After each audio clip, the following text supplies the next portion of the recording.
In this video, I've got crazy updates and news regarding Vampire the Masquerade Bloodlines 2.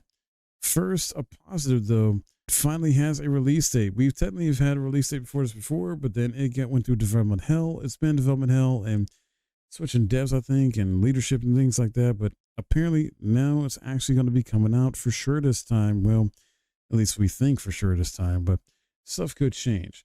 More than 2 decades after the original Vampire the Masquerade Bloodlines, Gamescom Opening Night Live had a new trailer for the game showcasing release date. And it is set to launch on October 21st, 2025 for PC via Steam, GOG, and the Epic Game Store, plus PlayStation 5 and Xbox Series XS, and it's priced at $60. Pre-orders are now live and will unlock a Bloodline Nostalgia Jukebox decor item for your Haven base upon release, allowing you to listen to themes from the original Bloodlines game. The nostalgia continues with the Santa Monica Memories cosmetic pack, included with the pricier deluxe edition version of the game, priced at $70, with further items inspired by the original game. And then there's a premium version for $90, which includes both the Santa Monica Memories plus Shadows and Silk, an add-on that provides 2 additional clans with unique abilities, playstyles, and distinct outfits for your character. This pack will also be available separately for $21.99, so $22. But therein lies the problem. So if you don't know, Bloodlines fans rage as Paradox locks 2 playable clans behind $30 DLC.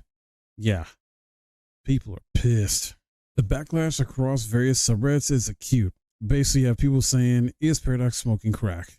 And that's perhaps the most to-the-point reaction that, we're going to get. There's plenty more to see. Threats and promises to skip the game entirely or just pirate it are common. And there's no small amount of general venting at Bloodlines 2 publisher Paradox, which has a long-standing reputation for really squeezing the bejesus out of the DLC lemon. Exacerbating the situation for many is that after Bloodlines 2's chaotic development, not to mention doubt about whether developer The Chinese Room, who, for the record, is a great dev team overall, and probably the right studio to make this game. But instead, fans get launched a DLC. Now, to be clear, devs have very little say over stuff like this. This is usually the publisher's fault. So Paradox is definitely going to be feeling the heat. And apparently Redditor Anari Games suggested the move is purely pragmatic. Paradox said in 2024 that it's not interested in making any more RPGs. So it's not too concerned about making people mad. So this basically sounds like Paradox just doesn't care and just wants to make money and be greedy assholes. And this hurts the fan base the most because you're just paywalling 2 clans that people want to play as and should feel that it should be part of the base game already, not extra DLC. Well, extra paid DLC.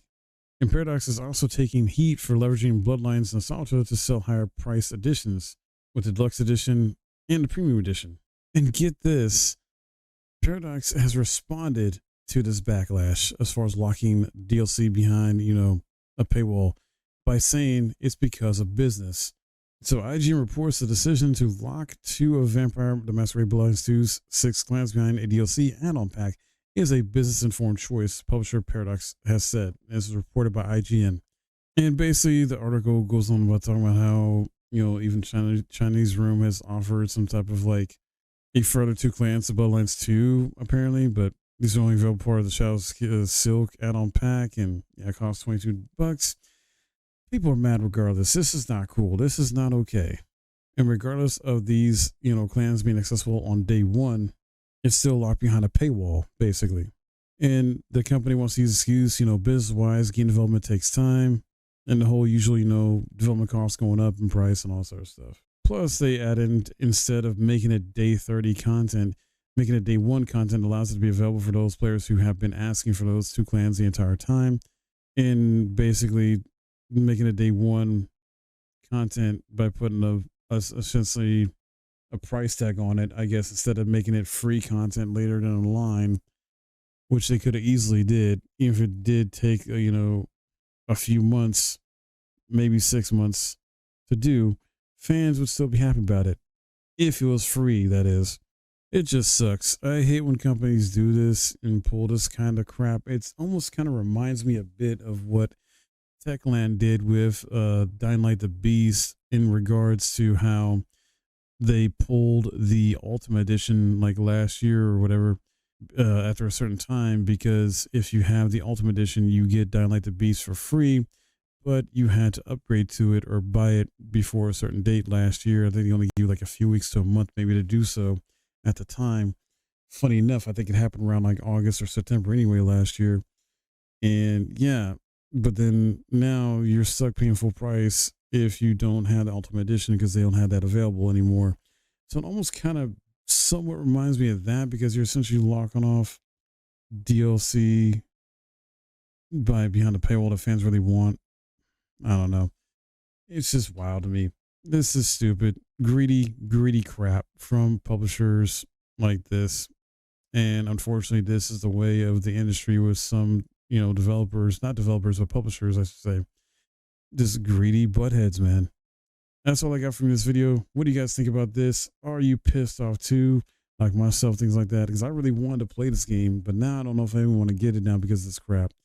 I really want to check this out. I own the first game, haven't even gone through that yet, and wanted, because I've heard good things about it. I wanted to play it one day, and I was excited to check this out because actually the trailer that we got to see at Gamescom made it seem like it looked better, looked a bit more polished, and overall in terms of presentation and gameplay. But I don't know, man. This is not a good move. So yeah, but love to hear from you guys. If you enjoyed this video from my perspective on it and let you know about this stuff and learn something, I would appreciate a thumbs up. Subscribe if you're new. I'll see you guys in the next video.